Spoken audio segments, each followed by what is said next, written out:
vais commencer par moi. Je vais commencer par vous raconter, plutôt que de vous asséner avec des chiffres un petit peu qualifiants sur l'état de la planète. J'ai choisi de vous raconter plus mon parcours, qui va être dégradé de ces éléments-là, en tant que géographe. Donc universitaire, alors il faut dire qu'avant d'être géographe universitaire, j'étais musicien. Et puis au milieu des années 90, je me sentais pour plein de raisons pas très bien dans cette position et j'ai voulu vraiment travailler sur la question de la crise écologique. Alors j'ai appelé ça une crise écologique à l'époque, et depuis je parle plus de catastrophe écologique. Pour la simple et bonne raison qu'une crise, on en sort et on peut revenir à l'état d'avant. Et je pense qu'aujourd'hui, on est en train de modifier tellement l'état de notre planète, qu'on est en train d'aller dans d'autres choses. Et donc il faut maintenant essayer de trouver des solutions pour vivre dans ce nouveau décor qu'on est en train de créer. Quand je dis un certain nombre d'humains en particulier. Alors, l'objet de mes recherches depuis 25 ans, et ça a été vraiment ce qui a déclenché mon retour au monde académique, c'était d'essayer de trouver, d'identifier des solutions pour répondre à la crise écologique, à la catastrophe écologique. Alors j'ai fait ça d'abord en m'intéressant aux ONG environnement. J'ai travaillé pendant plusieurs années sur l'action en particulier de Greenpeace et du WWF, le Fonds mondial pour la nature. Et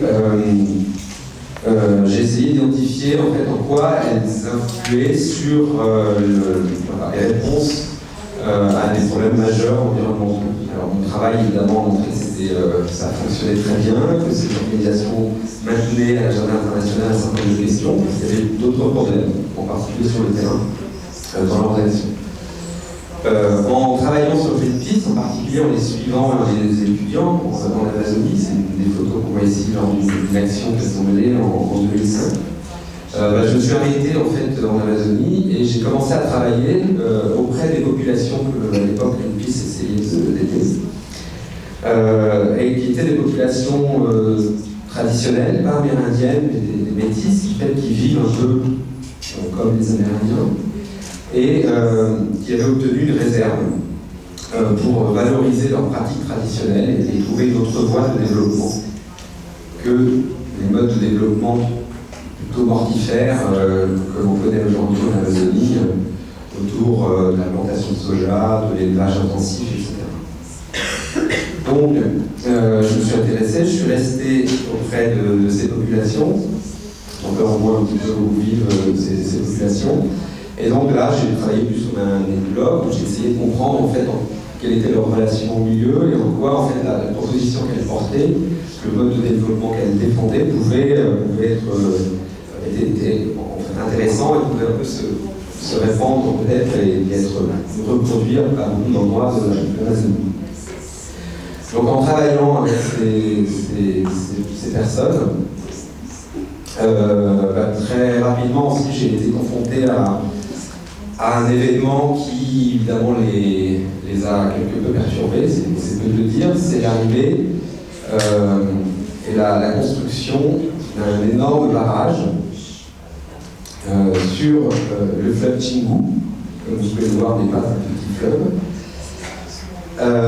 Et ce barrage qui s'appelle Belo Monte, qui est donc un barrage dont on a entendu beaucoup parler dans le nord, parce qu'il est sur le fleuve où se trouvent les Kayapos, en particulier la tribu du cacique, du chef Raoul. Donc il y a beaucoup de luttes pour éviter ce barrage jusqu'au jour où ce barrage est arrivé. Et ce barrage a été construit à peu près à 400 km de la réserve de ces populations. Et donc j'ai travaillé après sur, pour le coup un petit peu moins sur les réponses, mais en tout cas sur comment on pouvait essayer de vivre dans la catastrophe qui arrivait, et dans la post-catastrophe. Et du coup, donc là ce qu'on voit, c'est les endroits de construction du barrage. Et ce que vous voyez ici, c'est assez intéressant ce barrage parce qu'en fait la législation brésilienne interdit d'enlever une terre à des Amérindiens. Donc il se trouve qu'à l'endroit où ils voulaient construire le réservoir du barrage, il y avait une terre d'Amérindiens qui était ici. Et donc après moult réflexions, ils ont dit on va contourner le problème, et plutôt que de noyer le territoire, on va leur enlever le fleuve en faisant un énorme canal qui se construit ici. Donc en fait, ils ont détourné le fleuve ici, et ils ont fait un canal, le barrage ici, donc les Amérindiens, en fait, en leur enlevant leur fleuve, évidemment, c'est la fin. Et beaucoup de populations locales qui vivent au bord de ce fleuve ont été mis dans ces petites maisons à 3-4 km du fleuve, et la ville d'Altamira, qui était une ville assez paisible, est devenue l'une des villes les plus dangereuses du Brésil aujourd'hui. Donc j'ai travaillé sur ces conséquences, et puis évidemment et puis j'ai continué à essayer d'accompagner, de travailler sur ce qui se passait en aval auprès de ces populations. L'autre endroit où j'ai beaucoup travaillé, c'était les conférences internationales. J'ai essayé d'aller voir du local au global ce qui se passait. Et donc, avec tout un tas de chercheurs, on a essayé de faire des ethnographies des conférences internationales. Alors ça, c'est beaucoup moins drôle à faire que moins agréable d'aller en Amazonie vivre avec les populations, parce que là, vous allez dans des salles de conférences où vous avez des personnes qui discutent pendant une journée d'un mot sur un texte, des personnes qui sont des représentants de très différents pays, pour se mettre d'accord et pour éviter que ce terme les contraigne trop leur pays, la plupart du temps, concernant les mesures environnementales qu'ils doivent mettre en place. Alors c'est assez non, mais l'idée était de comprendre comment ces processus et comment en fait ces espaces des grandes conférences internationales amenaient certaines neutralisations de l'action à l'échelle nationale ou internationale. Donc on a étudié ça, on a étudié ce qui se passait de l'autre côté des grandes conférences, et puis voilà, dans le parallèle, dans tout ça, j'ai évidemment tenté de travailler plus sur un champ de l'écologie politique critique, la politique écologique en anglais. Et j'ai essayé d'écrire des articles sur l'état de la planète, sur la catastrophe, sur comment vivre dans le monde capitaliste. Je me suis occupé pendant longtemps d'une écologie politique. Et comme j'ai eu une petite fille et que j'avais quelques difficultés à partir loin d'elle en Amazonie, j'ai commencé aussi, et puis je défendais le fait de travailler proche de son territoire de vie, je me suis mis aussi à travailler sur le rapport au vivant dans la permaculture, en particulier dans la production de vin naturel. Ça c'est un travail plus récent, mais qui effectivement qui m'a permis de recontacter personnellement les territoires de ma famille, et c'est très fort d'un point de vue personnel. Alors, tout ce travail, il m'a évidemment, voilà, j'ai passé des années à essayer d'identifier des réponses, de les mettre un petit peu en avant, et puis de faire aussi un petit peu de veille sur la catastrophe. Maintenant, je crois qu'on est relativement au courant sur la situation dans laquelle on est. Et je dois avouer qu'en 2015, j'ai eu un moment de choc quand je suis retourné sur mon terrain auprès des populations locales. Et quand j'ai vu, et en particulier, ça s'est passé à un moment très précis où j'accompagnais pas mis de photos là, mais j'accompagnais des amis dans plein milieu de la réserve, et je ne comprenais pas ce qu'on allait faire. Et au bout d'un moment, j'ai compris qu'ils avaient des atomiseurs, des choses pour diffuser un produit. Je ne comprenais pas le produit qu'on allait diffuser, et en fait, j'ai compris en plein milieu qu'on était en train de diffuser du Roundup. Et en fait, alors, en soi, d'un point de vue écologique, à cet endroit-là, c'était pas très grave, mais en fait, ça signifiait beaucoup de choses. Ça signifiait que ces populations étaient en train de se faire complète. C'était pour moi totalement symbolique de la bascule dans laquelle ils étaient. Ils voulaient en fait faire de l'élevage dans la réserve. Ils voulaient devenir en propriétaires terriens, en tout cas éleveurs à l'intérieur de cette réserve. Ils étaient en train d'abandonner leurs pratiques tout à fait très intéressantes. Et puis l'effet, la société de consommation est arrivée en disant. Donc on était dans un moment de contraction du temps où il passait de modèles qu'on essaye presque de retrouver en Occident à le pire de ce qu'on peut avoir de notre monde, de la société de consommation, du monde productiviste, etc., du capitalisme. Donc là, je vous avoue que j'ai eu un grand moment de détresse et je me suis dit, we're fucked, totalement. Je pensais que quand vous voyez ça, vous dites, bon, bah, c'est bon, on va. Voilà, et puis quand on publie, quand on fait des choses, il y a un grand moment de détresse. Bon, ça faisait un petit moment que je travaillais sur moi, survivre. Mais ça faisait un petit moment que je me disais, en fait, qu'est-ce qui manque? Et en fait, ma grosse question, ça a été, qu'est-ce qui manque? Et pourquoi? Les propositions d'écologie politique, on sait l'origine des problèmes, on sait ce qu'il faut faire. Alors oui, il y a des problèmes de problèmes, il y a des problèmes de domination, il y a des problèmes de pouvoir. On sait bien qu'il y a des grandes multinationales qui ont des intérêts économiques qui orientent un petit peu les décisions politiques nationales, etc. Et je me suis dit, au-delà de tout ça, pourquoi en fait, à un moment donné, on n'arrive pas à prendre la mesure et à se donner de pouvoir dans l'action, comment on peut retrouver une capacité d'agir. Et là, je me suis dit, bon, il faut, et je dois avouer que cette dimension-là, cette dimension dont je vous parle maintenant, je l'ai travaillée pas du tout à l'université, je l'ai travaillée en travail dans le transpersonnel. Personnellement, au début, je me culpabilisais beaucoup d'aller faire de la recherche anthropique, d'aller travailler sur un certain nombre d'endroits, et très vite, je me suis dit, mais en fait, je suis en train de travailler. Et je suis en train de travailler sur la réponse. Et en travaillant évidemment sur moi, mais en travaillant sur tout un tas de ma relation au monde, en fait, d'une certaine façon. Et du coup, ce que j'ai essayé de pousser dans mon travail, ça a été ce que j'appelle aujourd'hui l'écologie politique orphique. Bon, ça, c'est des trucs universitaires, mais c'était de dire, voilà, on sait d'un point de vue écologique, scientifique, ce qui se passe très bien. La science, c'est pas toujours un problème, elle peut apporter des choses tout à fait intéressantes. C'est une façon de regarder le monde qui peut être utile. On sait la dimension politique, on la connaît, on sait ce qu'il faut faire à un endroit. Il manque quelque chose. Et ce que j'ai appelé orphique, c'est qu'il manque une dimension sensible, une dimension sacrée, une dimension spirituelle. Et le problème, c'est que quand on s'intéresse à cette question-là, la plupart du temps, on rejette les autres dimensions. Et donc, tout mon travail aujourd'hui dans le monde académique, c'est d'essayer de faire tenir ensemble l'écologie, le politique et l'orphique, le sensible, le sacré, le spirituel. Mais vraiment de les tenir ensemble. Ce qui est des fois très compliqué, parce qu'évidemment, ça pose des vraies questions, ça pose des questions de comment on fait rentrer, par exemple, des savoirs qui ne sont pas objectivables, comment on fait rentrer des savoirs de populations traditionnelles dont on sait très bien qu'ils fonctionnent, dont on sait très bien que leur relation au vivant, la façon dont ils identifient un certain nombre de choses, on commence à comprendre avec la science traditionnelle un certain nombre d'éléments, ils disent depuis très longtemps, mais la question pour moi, c'est comment on fait rentrer ça, comment on reconnaît ces savoirs sans les valider scientifiquement avec notre filtre et notre regard. Et comment on tient tout ça ensemble? Parce qu'il y a urgence et il faut tenir ça ensemble. Alors ce que j'ai fait, la première chose que j'ai fait, c'est pour amener ça, parce que je n'ai pas commencé par l'amener en allant dans des conférences avec, je sais pas, un tambour et en faisant des séances chamaniques, je me suis dit que ça n'allait pas passer très très bien. Donc l'idée, et pour amener ça aussi d'un point de vue méthodologique, j'ai commencé en fait finalement, puis c'était très, ce que j'ai ressenti, j'ai commencé à travailler en tant que, j'ai ramené la dimension artistique, qui pour moi en fait est très proche d'une dimension sacrée spirituelle, et j'ai commencé à changer mes méthodologies de recherche en travaillant artistiquement parlant. Et donc j'ai commencé aussi à faire des expos, ça fait 2 ans que j'ai pas publié, de photos, c'était l'idée c'était d'amener les gens à se reconnecter à travers les expositions que je faisais et à trouver le sens de retrouver une relation avec le vivant.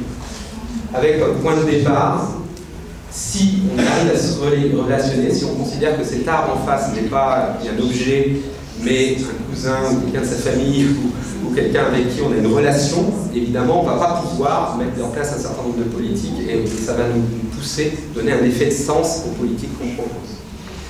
Alors, voilà, et donc j'ai commis quelques expositions, et dont une qui était autour du vin, et où on a essayé de rendre sensible la relation tout à fait particulière et incroyable que ces vignerons en permaculture ont avec le vivant. Donc, pour juste un exemple, pour rendre sensible la relation qu'ils ont aux micro-organismes, le levure qui transforme le sucre en alcool pour faire du vin. On a mis des hydrophones pour enregistrer les baleines dans les cuves. On a enregistré, et aujourd'hui j'ai enregistré les levures. Et j'ai fait une installation sonore où on entendait les levures au travail. Voilà, on a fabriqué des fossiles du futur, etc., etc. Donc, tout ça pour dire que voilà, la démarche que j'ai essayé de construire, pour moi, elle a été de comment on tient ensemble, en fait, comment on tient ensemble et comment on ramène et on arrive à se reconnecter et à donner du sens à l'action politique. Et c'est presque un peu, je fais souvent le parallèle avec le placebo, c'est-à-dire qu'en fait, l'endroit qui est ce que j'appelle l'effet de sens, mais c'est pas moi, j'en sais, mais comment, quand on travaille sur le fait, je pense que évidemment, on sait très bien qu'en utopie, chamans, etc., travaillent à cet endroit du placebo qui pourrait être une salle est une boîte noire, on ne sait pas ce qu'il y a, mais c'est le guérisseur intérieur, c'est ces choses-là. Et mon idée, c'est de travailler comme on travaille en entropie à l'échelle de la Terre, c'est-à-dire de connecter, de faire cette chose de terrible, prendre le corps humain et d'essayer de poser et de faire à l'échelle du corps de la planète Terre la même chose et d'activer ce guérisseur intérieur de cette façon. Et en tant qu'humain, si on est évidemment sensible et connecté, je pense que les présidents, les acteurs politiques, etc., à un moment donné, vont plus pouvoir, ils n'arriveront plus à dormir, ou il y a quelque chose qui va les rendre malades. Ils ne seront pas en mesure de continuer à tolérer, ou à accepter, ou à laisser faire, parce que c'est très difficile d'être dans les conditions dans lesquelles ils sont, un certain nombre de politiques. Voilà, et tout ça, ce corps territorial, cette santé de la Terre, cette santé du corps, m'a amené directement à Eric. Et nous nous sommes rencontrés autour en fait d'un projet, ils m'ont harponné comme j'aime bien me faire désirer, ça a été un peu long pour que j'y aille, mais je travaille là-dessus. Et en fait, je suis parti dans cette aventure, et c'est une aventure absolument merveilleuse et qui, en plus, vraiment, pour le coup, confirme que ce chemin-là est extrêmement prometteur. Maintenant, je vais laisser Eric vous raconter comment lui est arrivé au Kogi et comment on est arrivé à se diagnostiquer sur le cellulaire.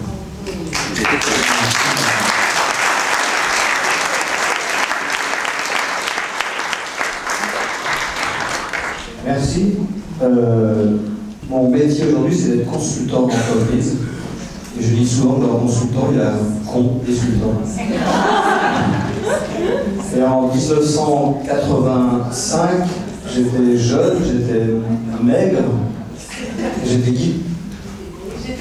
Et j'étais con. Je vois qu'on avait fait le même chemin ensemble, c'est super. J'étais guide de montagne et on m'a dit, au nord de la Colombie, il y a la plus haute montagne du monde en bordure de mer. Et étant guide de montagne, j'ai voulu aller voir. J'ai eu un œdème pulmonaire, c'est-à-dire de l'eau dans les poumons, plus d'oxygène dans le sang, et si on descend pas vite en altitude, on peut y rester.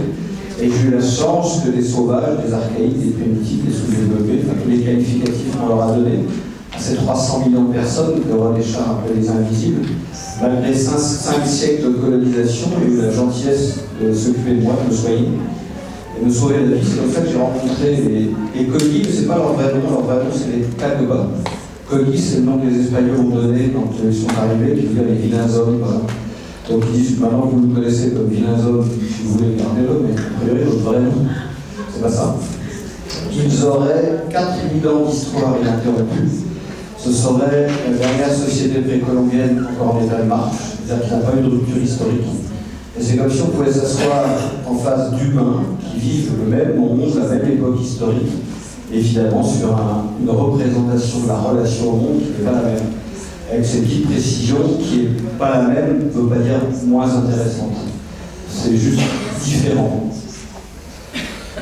Quand je les ai quittés, pour vous donner à quel point ma thérapie a été violente, j'étais chez eux malade et je commence à remarcher un peu. Et je sors de la hutte, il y avait des petites tomates cerises devant la hutte. Vous savez, des petites tomates qu'on mange à l'apéro. Et comme elles rampaient par terre, elles pourrissaient sur le sol. Et je me dis, en regardant les tomates, c'est ballot. Ces Indiens n'ont pas l'air de savoir cultiver les tomates. Donc me voilà parti dans la jungle, chercher des tuteurs pour mettre tous les plants de tomates à la verticale. On va faire un beau jardin à la française, il y avait pas mal. Et au bout d'une après-midi, j'étais fier de moi, parce qu'il y avait toutes les tomates étaient alignées debout. Et alors, vers la fin de la journée, il y a un Indien qui arrive derrière moi et j'entends un truc qui fait ah, c'est assez troublant. Et puis un deuxième, puis un troisième qui se marque à la main. Et il me demande pourquoi tu as fait ça. J'étais un peu gêné de leur expliquer que sinon ils ne savaient pas cultiver les tomates et qu'il fallait que je leur transmette ma connaissance. Et alors il m'explique que si on met ces tomates devant la hutte, c'est parce qu'elles génèrent un tanin très fort et ça empêche les insectes de rentrer. Donc si ça ne m'ennuyait pas de tout remettre comme c'était avant, ça allait pas en vrai. Donc ma première leçon transpersonnelle est intéressante, parce que je sortais de l'école, on me dit que vous faites une grande école, vous êtes l'île de la France, et après j'ai retrouvé le papa et les 2 fils m'avaient redescendu de mon Éden pour me soigner. Avant de partir, je s'avouais. J'ai demandé au papa, mais finalement, pourquoi vous m'avez ramassé? Il faut me soigner.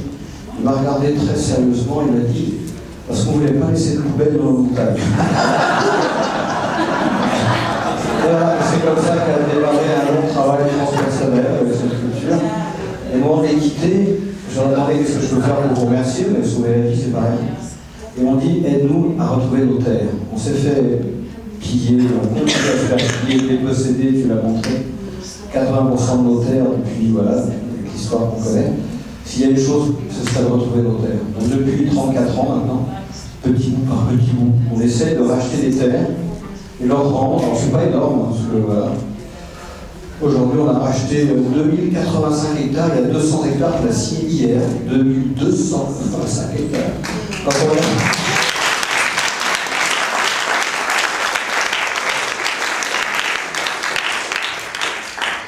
Quand on regarde sur une carte, c'est ridicule. Une petite tâche comme ça. Et quand on marche avec eux, c'est plein d'espoir, parce qu'il faut 14 heures de marche, ou un peu plus pour faire le tour. Il y a des oiseaux qui reviennent, notamment, on commence à voir toutes les typologies d'oiseaux qui reviennent dans la constitution de la forêt, les rivières qui recoulent, les enfants qui laissent, on dit souvent qu'une forêt qui tombe, ça fait du bruit, une forêt qui pousse, ça fait pas de bruit. Et surtout, ça a redonné dans la communauté un petit geste d'espoir. On peut peut-être se parler entre êtres humains, indiens ou pas indiens, peu importe, pour retrouver quelques essentiels. Voilà. Donc l'aventure continue, je fais des slotties, des dollars, si vous achetez quelques terres en Colombie. Voilà. Alors ça nous permet d'aller à un point fondamental qui a nourri le travail qu'on a fait ensemble. C'est finalement sur quelle base, et là je m'excuse auprès des traducteurs, traductrices, des mots compliqués, sur quel référentiel nous agissons. Quel est le Bourdieu appelé l'habitus, le système de référence, qui nous fait dire c'est ça ou c'est ça. Et pour les sociétés modernes, c'est des règles, des lois, des principes, des concepts qui nous arrangent, qu'on a inventés, et qu'on change quand ça nous plaît, selon des tensions politiques diverses et variées, et des imaginaires politiques dans les histoires prévues. C'est-à-dire que c'est des systèmes qu'on bouge, comme ça nous arrange, les lois, ce que vous voulez, en fonction de rapport de force. Et c'est dans ce cadre-là, plus ou moins, qu'on va aller par là, par là. Alors, un peu le code de la route, on imagine un peu. Dans ces sociétés-là, c'est évidemment pas ça du tout. Il existe des principes. Alors nous, on appelle peut-être ça les lois de la physique, peut-être. Pour avoir discuté beaucoup avec des physiciens, ça semble coller sur pas mal de choses. Ils n'appellent pas ça les lois de la physique, mais c'est des principes. Bon, un qu'on connaît bien, si on arrête de respirer, on est mort. Donc il y a un inspire, un expire, il y a un deux, il y a un principe de complémentarité, appelez-le comme vous voulez. On trouve dans le Tao, dans d'autres traditions, dans l'hindouisme, etc., on touche les yogis qui, sans ce principe de haut, de bas, de jour, de nuit, de féminin, de masculin, de tout oublié, il n'y a pas de vie. C'est ce principe qui donne le mouvement. Donc ils ont un ensemble de principes qui fondent les lois, parce que c'est les lois de la vie. Si on ne respecte pas ces lois, on est mort. Et ces principes, pour eux, le lieu où ils s'incarnent, où ils sont visibles, c'est le territoire. C'est là qu'ils vont s'incarner et surgir dans leur incarnation. Donc pour nous qui vivons en ville, et qui ont des colloques souvent, je ne pense pas forcément à ici où il y a un peu de végétation. Une fois j'étais au ministère de l'Environnement et au moment où je parlais de ça, j'ai regardé autour de moi, il n'y avait pas une feuille, rien, et rien. Je cherchais des espérons par les fenêtres, une feuille. On est au ministère de la Transition écologique, il n'y a pas une feuille. Bon. Donc le territoire devient un lieu d'aménagement. On fait des ronds-points, des ronds, des machins, c'est plus du tout une notion où la nature s'incarne. Donc le lieu de gouvernement de ces sociétés, c'est le territoire. Donc, quand on l'inonde, ils perdent leur système de loi, je veux dire, leur système d'information. Alors qui sont, à votre avis, les structures, les êtres vivants qui prennent ou qui orientent les décisions sur les territoires, à votre avis? Évidemment, qui sont les formateurs des chemins de coquilles? Ouais, mais plus précis. Non. Les animaux, bien sûr. Pourquoi les animaux? Parce que cette petite grenouille que vous voyez en haut à gauche, elle a un cycle de vie extrêmement particulier dans un endroit extrêmement particulier. Elle commence ce cycle de vie à un moment très précis des constellations.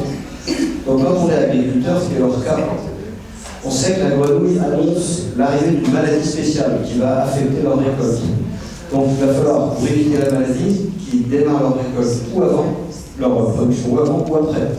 Donc la grenouille, au moment où elle arrive, dit des choses de ce qu'ils peuvent faire, on oriente les décisions qui vont être prises pour cohabiter sur le lieu. Donc en étant attentif aux animaux, en même temps on préserve l'écosystème qui permet à ces animaux d'être là, parce que c'est ces animaux qui nous renseignent sur ce qu'on peut faire, comme on peut le faire dans un dialogue avec le vivant. Ça va? Donc loi des hommes, on change quand ça nous arrange chez nous. Loi de la vie, on apprend à respecter et à conscientiser en nous, autour de nous et ailleurs, dans ces sociétés. Alors il y a des chamans, c'est des termes tellement utilisés dans tous les sens, ça veut plus dire grand-chose, mais la saga s'occupe féminine, des énergies féminines, de l'eau, parce que l'eau fait circuler entre autres l'information, c'est par l'eau que l'information circule. C'est dans l'eau qu'on est arrivé, en tout cas dans le liquide. Enfin, l'eau a une dimension très forte de l'information de la vie sur Terre. C'est les femmes saga qui s'en occupent. Donc, pouvoir lunaire, obscur, invisible, obscur n'étant pas péjoratif, obscur étant non visible. Et le soleil, le visible, ce qui vient féconder, ce qui vient amener une forme d'énergie. Et c'est toujours le dialogue entre le chaman homme et le chaman femme qui gère les rituels, les processus, tout ce qui se passe sur le territoire. C'est jamais l'un des deux tout seul. Et la femme est plutôt au cœur. L'énergie féminine est plutôt au centre, en protection. Voilà. Les missions qui réveillent chez eux et qui réveillent dans notre dialogue, on arrive tout doucement à notre diagnostic. Leur premier job, il est simple. On a la personne tout à l'heure en parlait, c'est soigner la terre. Donc ils passent un temps infini à soigner la terre. C'est comment je répartis mon énergie temps dans la journée de 24 heures, à quel moment j'ai du temps à consacrer, par exemple, au parc ici. Pour soigner la terre. Alors soigner la terre, pour vous ayez une petite idée de ce que ça veut dire, voilà la représentation de leur montagne faite par un informaticien, et sur leurs indications.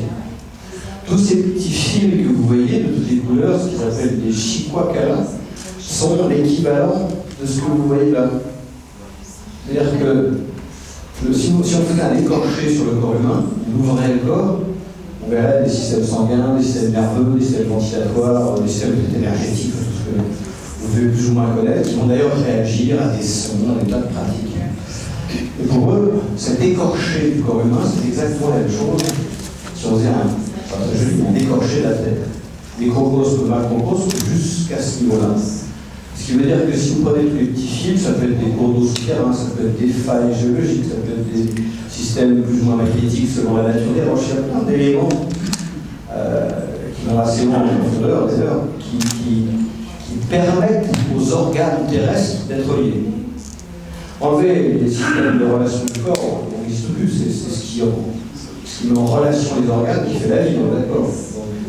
Si on ne prend pas soin des liens qui fondent les parties de la Terre comme un corps territorial, on tue la mère Terre, on la sèche. Voilà. Donc, comme on n'a absolument pas conscience de ça, par exemple ici il y a l'électricité, donc ça veut dire que s'il y a la lumière ici, il y a bien des systèmes électriques qui passent dans le mur, qui amènent l'électricité.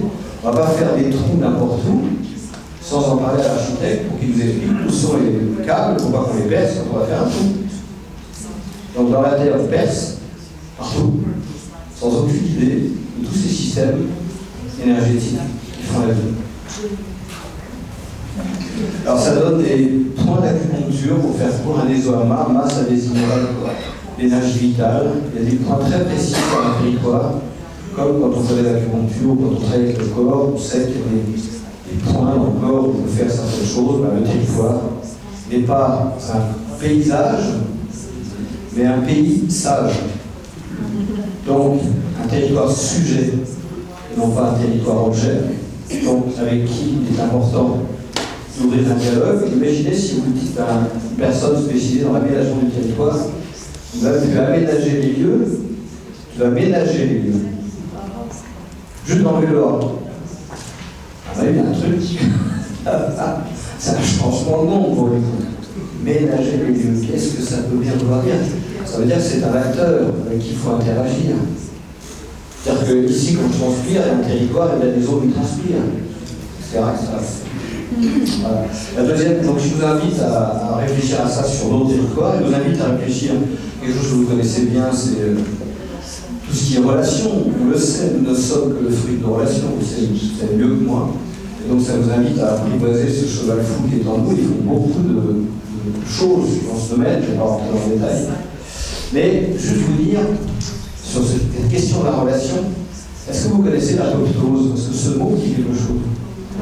Apoptose, qu'est-ce qui pourrait nous dire la définition de l'apoptose? Mort cellulaire. Mort cellulaire, exact. Mort pourquoi?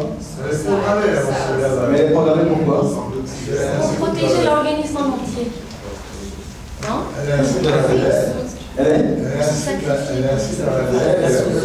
Non, alors l'apoptose, c'est la mort programmée des cellules, donc on ne le sait pas, mais là vous êtes en phénomène apoptotique permanent. Il y a souvent une apoptose qu'on définit et qu'on présente, c'est les petites membranes qu'on avait entre les mains quand on était dans le ventre de la maman. Et puis ça, c'est dans le milieu liquide pour se déplacer. Quand on sort, on a des peaux mortes, donc les cellules qui composaient ces membranes se sont suicidées. L'apoptose, c'est le suicide cellulaire. Mais pourquoi? C'est le pourquoi qui t'intéresse. Pour? En fait, une cellule se suicide lorsqu'elle n'a plus d'informations sur son utilité. Tout parallèle avec une grande société de télécommunications, Orange, est bienvenue. C'est-à-dire qu'à partir où vous ne donnez pas d'informations à la cellule sur son utilité, elle va se suicider. Et cette grande entreprise de télécom, l'idée est de faire partir 12 000 personnes en les poussant vers la porte. On appelle ça mise au placard. En étant mis au placard, avec plus d'infos sur quoi vous savez, on peut vous soyez un peu fragile dans vos parcours de vie. 26 suicides en 2006, 39 en 2009, suicide ou tentative de suicide. Et un PDG qui dit à France 2, arrêtez de la note des suicides. Donc il n'a rien compris. Mais on ne peut pas, parce que j'aurais peut-être suivi son parcours, j'aurais peut-être été à sa place, c'est pas une question de l'emploi, c'est-à-dire qu'on a des personnes qui ne comprennent pas ce qui se passe. Ça va?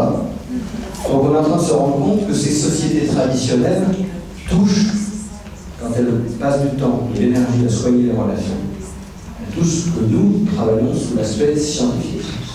Donc on parle sans doute des mêmes choses. Elle nous invite à retravailler le sens. On dit souvent que le sens guérit.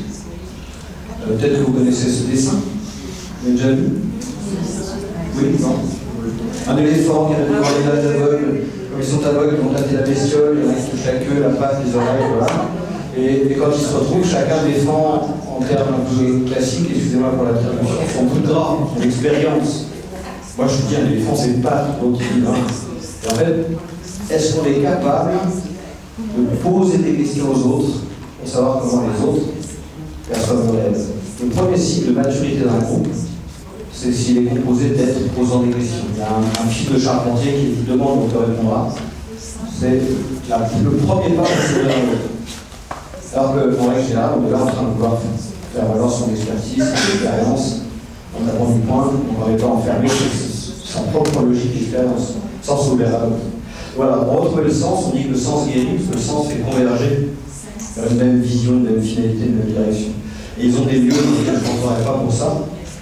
Un temple, un édifice religieux, qui soit à Chartres, qui soit chez les Codis, qui soit ailleurs, chez les orthodoxes, répond en grande partie souvent même l'intention de religarer, mettre en lien. Et donc c'est un principe physique, l'homéostasie, en permanence en termes d'essayer de garder un équilibre en travaillant les systèmes relationnels de nos écosystèmes. Voilà. Et puis la dernière chose qu'il nous propose de faire, c'est soigner la voie de l'histoire des ancêtres. Ne jamais oublier d'où l'on vient. Et on vient de l'eau. Donc on vient de la mer. Donc on vient d'un principe féminin. Je ne sais pas. Donc se rappeler ce chemin, c'est difficile de continuer un chemin si on ne fait pas le travail pour se souvenir d'où l'on vient. Voilà. Alors, on est à une époque, comme tu l'évoquais un peu Denis, anthropocène, où les activités humaines génèrent une multitude de déséquilibres dans le sens, dans les relations économiques, climatiques, enfin la liste physiologique, psychologique. La liste est longue. Il y a un gros monsieur qui dit qu'il y a urgence à réinventer une nouvelle forme de pensée.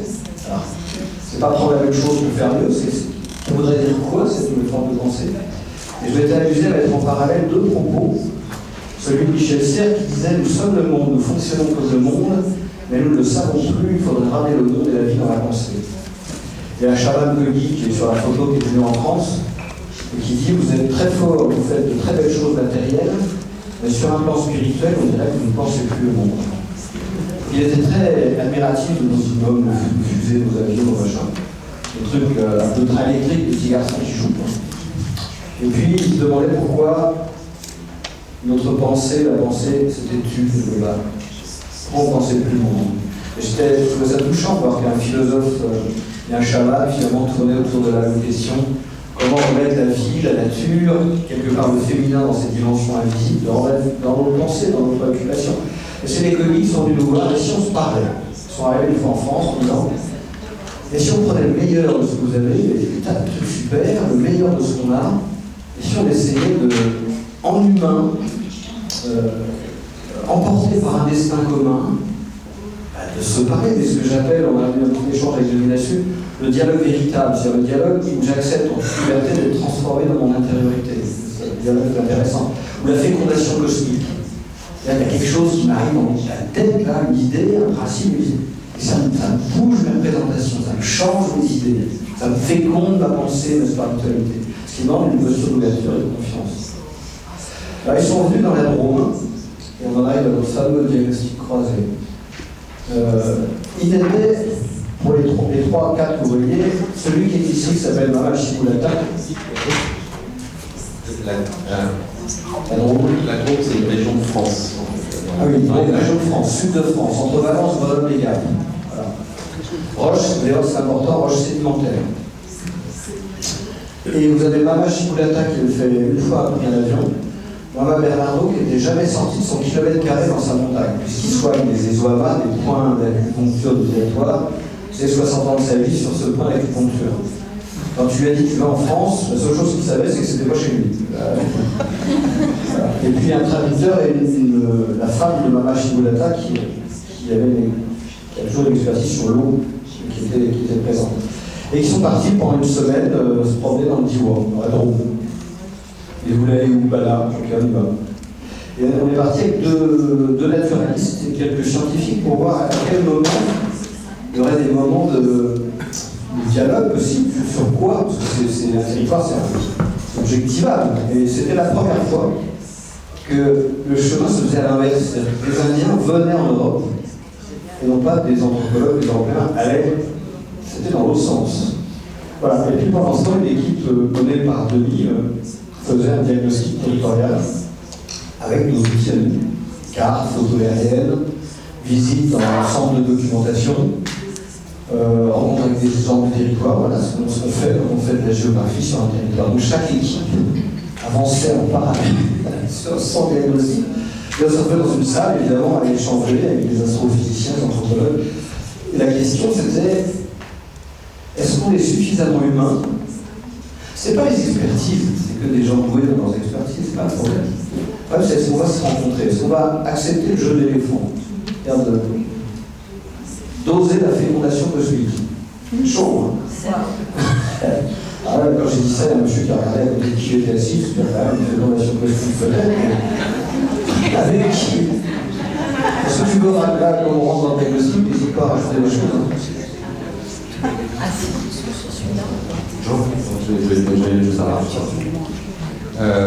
Non, oui, ce que je veux dire par rapport à cette rencontre, ce qui était effectivement très intéressant pour nous, c'est que, là je vais vraiment insister sur ça, c'est que la plupart du temps, effectivement, en tant que graphe, anthropologue, etc., on va travailler là.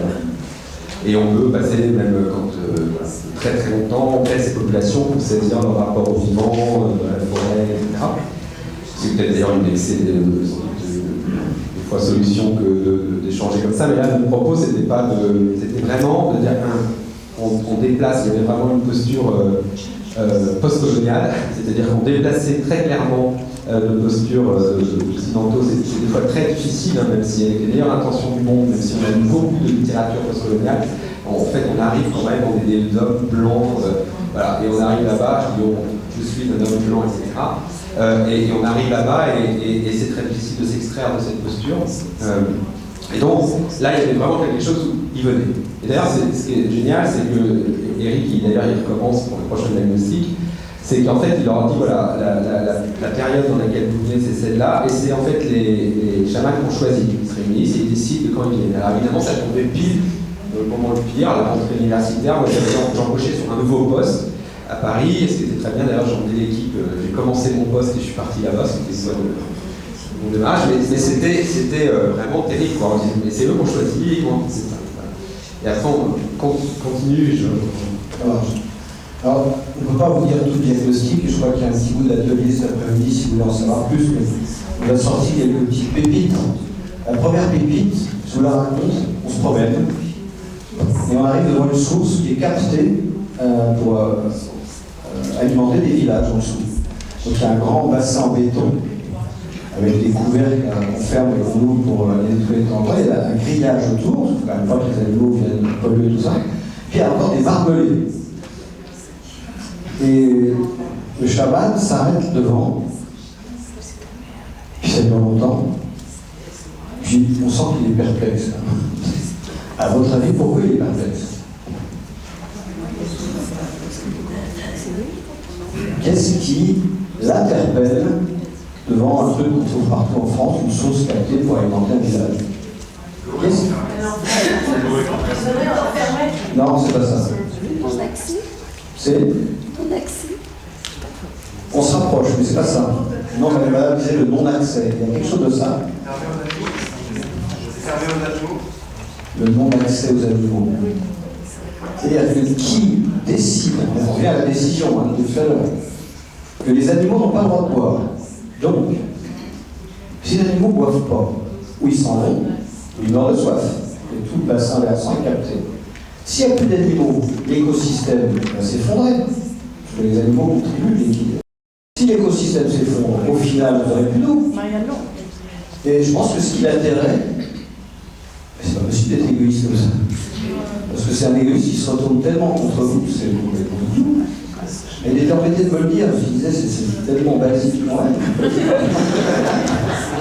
Et il y a eu plein de petites choses comme ça qui révèlent juste qu'on ne vit plus dans la nature, on est loin des yeux, loin du cœur. Je ne sais plus comment ça marche. Après, il y a eu tout un autre champ qui s'est ouvert sur ce qu'on peut appeler ce qui est Garborin un peu exploré, la transversalité, le dialogue, le faire ensemble, le fameux éléphant, chacun amenait son point de vue. Et là, on avait affaire, et Denis, je crois que tu peux confirmer, à des gens experts dans leur domaine, des sachants, et faire dialoguer des sachants. Non?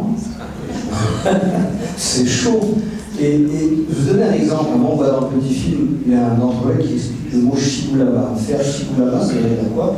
Shi, ça désignerait le savoir élémentaire sur un territoire. La géologie, la climatologie, les animaux, peu importe, les arbres, un savoir élémentaire. Boum, ça veut dire est-ce qu'on est capable de s'interpeller, on commence à voir voilà, sur l'ensemble des savoirs élémentaires du territoire. Ça pourrait s'appeler la géographie, on voit qu'on a du mal. Le là, ça veut dire que si tu te rapproches de ce dialogue, tu vas te rapprocher d'une forme de vérité, tu es capable de croiser des expertises et donc d'augmenter ton savoir. Et tu arrives au mât qui désigne l'énergie vitale, donc tu retrouves l'énergie du lieu. Ouais, c'est pas juste une modalité de travail, c'est une manière de se reconnecter à la vie du lieu. Si vous l'avez. Là, on avait un astrophysicien, c'est très compliqué de descendre de la posture de sachant pour se mettre participant. Vous voyez, c'est pas du tout dans les colloques ce que vous faites d'habitude. Voilà. Et alors, il y a eu aussi toute l'évocation du corps territorial que je vous ai un petit peu évoqué, mais je vais revenir un peu sur cette notion plus tard.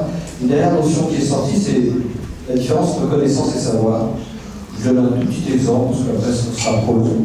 Donc la Drôme, c'est calcaire marne, pour faire court, roche sédimentaire, une des 4 grandes familles de roches. Et donc on marche et on tombe sur les petites boules de grès. Le grès n'est pas une roche sédimentaire, le métamorphique. Qu'est-ce que ça fout là? Le Kogi ramasse ça et nous raconte l'histoire de la création du monde. Il nous dit que cette pierre vient du centre de la Terre. Donc elle nous raconte l'histoire de la création de la Terre, parce qu'elle vient sans doute. Ça, c'est moi qui rajoute 2 zones magmatiques, elle est sortie comme ça. Elle est très très vieille. Et à travers cette pierre, on peut savoir comment la Terre a été créée. D'accord? Cool. Voilà. le tour d'un naturaliste géologue qui était là, qui dit ils n'ont pas tort. On est dans une zone extrêmement faillée, on l'entend un peu dans le film, et des failles très profondes dans ces zones. Et ça peut expliquer que le magma soit monté par capillarité, pareil, il fait des bulles. Donc oui, il a tout à fait raison, c'est des roches très vieilles qui nous renseignent sur l'histoire de la Terre. Des exemples comme ça, il y en a eu 15, 20, je ne sais pas tous en tête, il y avait chaque fois le naturaliste qui disait « mais j'ai fait 30 ans d'études, moi. » Lui, il arrive là-dessus et il me raconte tout ça. Comment il sait ça? Et ça, c'est la petite perle avec deux noms, vous la gardez peut-être pour vous. Comment il sait ça? Est-ce que le mot de Pangée évoque quelque chose pour vous? Oui. Ce serait un continent initial, on va faire un peu vite, hein, qui réunissait tous les continents actuels en un seul espace terrestre. Il y avait un espace maritime et un espace terrestre. Et là, Pangée réunissait tous ces espaces terrestres, plutôt sous une zone tropicale, parce que j'ai compris, près des tropiques. Donc, avec une faune, une flore assez limitée, parce qu'avec assez peu de relief. Pas de montagne. D'ailleurs, c'est pas. Et puis, les continents se déplacent, ce qu'on appelle la tectonique des plaques, jusqu'à la forme des continents qu'on connaît aujourd'hui. Et ça aurait démarré il y a 258 millions d'années, à quelques millions d'années près, jusqu'à nos jours. Ça va, ça? Vous savez quand est-ce qu'on découvre ça en Europe? Autour de la tournure du dernier siècle. En 1912, il y a un climatologue qui regarde les planisphères, les premiers planisphères, et qui se dit est-ce que l'Afrique qui est arrondie, c'est un hasard par rapport aux Caraïbes qui sont creusés? C'est les premiers questionnements. 1963. 1963, c'est ça. C'était pas enseigné dans les départements de géo avant la fin des années 60. Ou alors quand c'était enseigné, il y avait des combats en disant c'est politique, arrêtez d'enseigner ça. Donc quand ça a commencé à être diffusé dans les années 60, c'est un objet de débat que les scientifiques savent le voir. Et que ils savent ça depuis toujours. Je peux raconter l'anecdote? Ouais. Alors en fait, ce qui s'est passé, c'était très intéressant parce que, hormis les autres pépites dont on pourra parler dans le balade, là on était tous ensemble avec tous ces scientifiques et Gilbert Cochet, qui est quelqu'un qui a une connaissance absolument très très poussée de l'évolution géologique de ce territoire, qui est apparu qui s'est construit et façonné au tertiaire. Donc, expliquer. Il expliquait que cet endroit c'était en fait une mer tropicale avec des récifs coralliens, et c'était pour ça qu'on trouvait un certain nombre de fossiles, voilà, etc. Il explique tout ça, et puis, Chaman lève la main. Monsieur. Ouais. Donc, oui, pardon. Vous êtes en train de nous parler de la création de ponts? Super. Ah non, pas du tout. Non, alors là, on est bien après. Alors voilà, comment ça s'est passé au primaire, au secondaire, bon voilà, il y avait un primaire, ensuite les montagnettes, bon, il explique très rapidement. Voilà, c'est une mission de. Et puis, j'avais un problème. Oui, très bien. Il dit, je confirme que ça s'est passé comme ça. Alors, et ça, pour moi c'est extraordinaire. C'est-à-dire que là, alors, ce qui est intéressant, c'est que, ok, donc très bien, il confirme, on peut dire, alors quelqu'un va dire, bon, bah d'accord, dans leur mythologie, ou dans leur rapport au monde, etc., ils ont une histoire, mais ils ont une histoire tout à fait fascinante, effectivement, mais là, c'est ce que donnent les statistiques. C'est-à-dire que nous, on creuse, voilà, il y a un travail qui est fait pour saisir un peu ce qu'il raconte, pourquoi il dit ça, et là, on s'aperçoit, et on comprend un peu mieux d'ailleurs ce qu'il raconte. Et tu vas reprendre après, mais c'est vrai qu'on s'aperçoit que tout leur travail, c'est-à-dire qu'il y a cette plongée, c'est ce corps en fait unifié, d'un seul coup ce corps se sépare, et tout leur travail c'est de continuer à faire du travail de soins pour en fait que les lignes énergétiques entre ce corps avec la tectonique de plaques qui se déplace sur l'ensemble de la terrestre, en fait, soit continuer à être liés et continuer à avoir une certaine unité. Pour nous, évidemment, on est en train de travailler, moi, ne serait-ce que pour moi, pour les intuitions que j'essaie de développer, donc c'est cool, merci. Effectivement, c'est passionnant, c'est absolument passionnant. Et ce qui est, après je te relaisse la parole là-dessus, mais ce qui est pour moi très étonnant aussi, c'est que, comme j'arrivais sur ce nouveau poste, j'ai emmené des collègues qui leur avais dit, j'ai un petit truc un peu bizarre, vous faire faire, vous allez voir, est-ce que ça vous dit, vous avez voulu que je vienne là, bon, ok, bon, allez, je vous emmène dans la cour. Donc ils sont venus, c'était des biogéographes, et qui travaillent de façon assez classique. Ça m'a arrangé parce que ça fait très longtemps que je ne faisais plus de diagnostic territorial classique, je ne sais plus comment on fait. Donc ils étaient là et on a fait ce travail-là. Et ce qui était très intéressant, c'est qu'en fait pour moi, ce moment est passionnant parce que pour ces géographes qui sont ouverts, une certaine ouverture, là on sent, sur ce moment-là, on sent que ça l'équipe. C'est-à-dire que les gens se disent, waouh, qu'est-ce qui est en train de se passer? Et il y a une ouverture qui se crée où on peut vraiment créer en fait, et amener les gens à aller dans un ailleurs complet. Et ça va très vite. En un an, là maintenant, il y a une cartographe, une personne qui travaille avec les GPS, qui fait des cartes, etc., qui est en train maintenant de faire des cartes animales. C'est-à-dire qu'elle suit les animaux, elle a lancé des projets pour avoir ses tracés des animaux et se faire ses lignes, etc. Et je pense qu'elle ne s'autorisait pas trop à faire ça, etc. Elle avait une intuition là-dessus, et là, de ce coup, elle se dit, ok, en fait, il faut que je fasse ça. Et on sent que ça peut vraiment changer l'approche, et ça peut changer en profondeur presque la façon de faire et de pratiquer son application.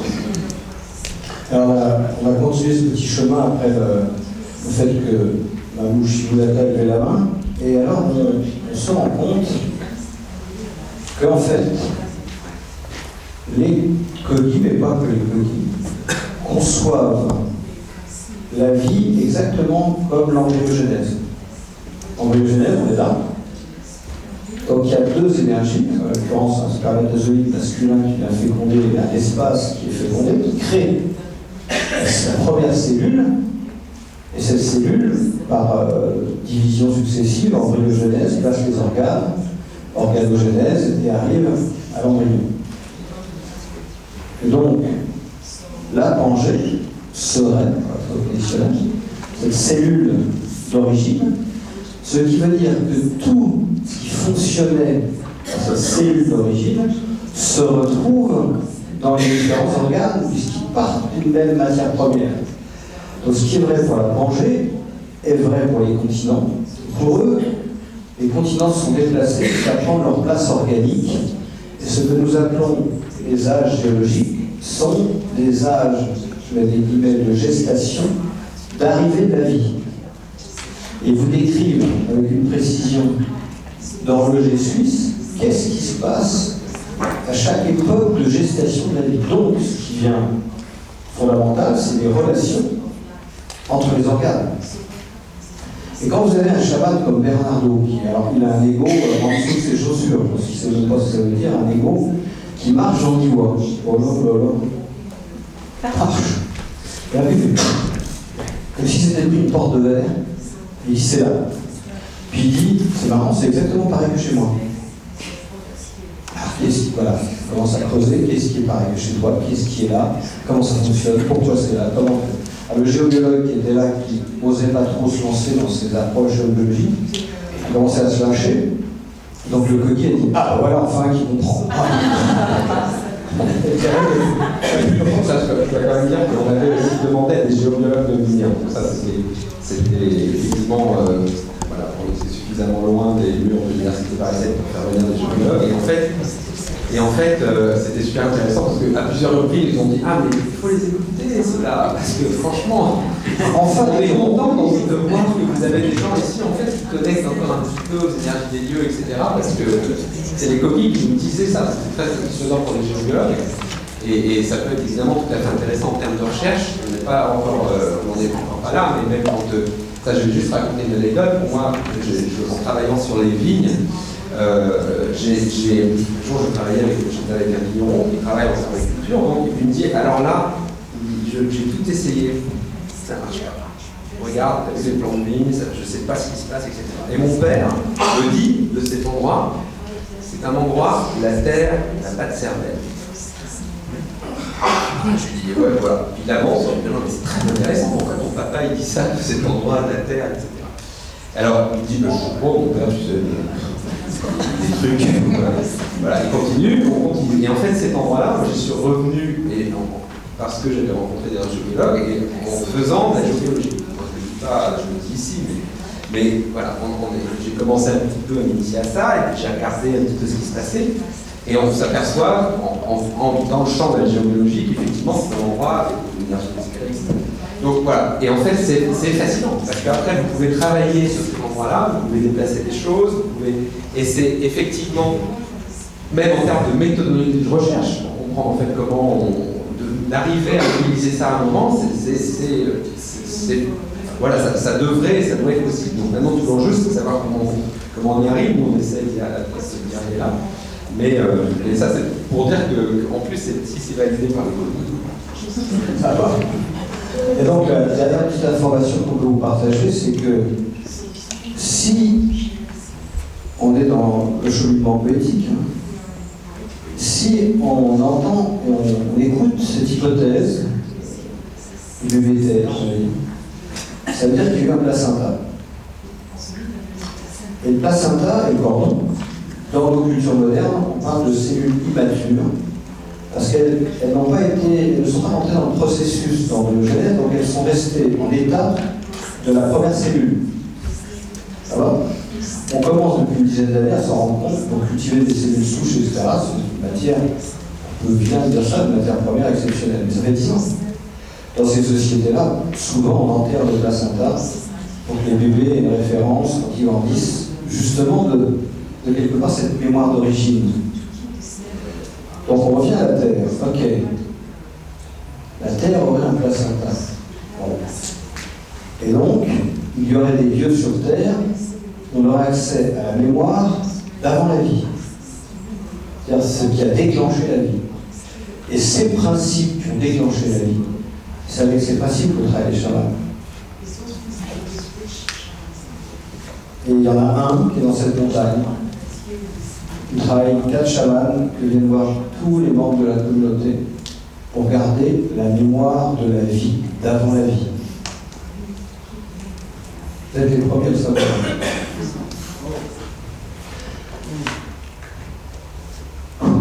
Oui.